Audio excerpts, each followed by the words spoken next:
In the midst of all of the pain, in the midst of all of the growth, in the midst of the learn journey, the learning, the righting the wrongs, the falling, scaling backwards, as opposed to going back to the better version of yourself, right? Going back to it, because be ever mindful that we are predestinated in our living, right? There is a thing that God has done for us. He has purposed us to do a certain thing here on this earth.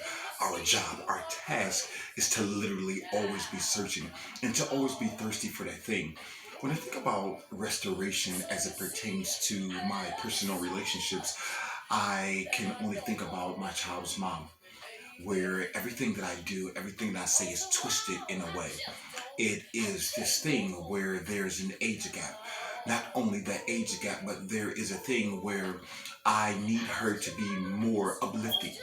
I need her to be more forthcoming. She's so gifted, but yet she settles for being beautiful.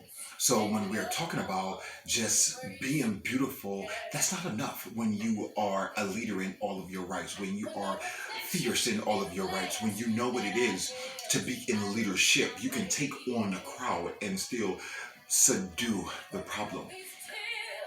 Restoration comes in order when we begin to examine ourselves, when we look at ourselves and then figure out all of the flaws.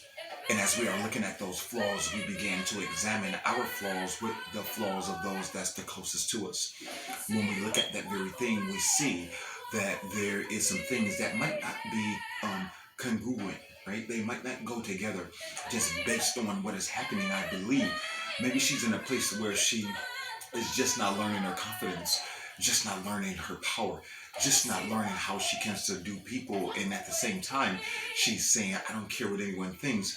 I don't have to hide anything.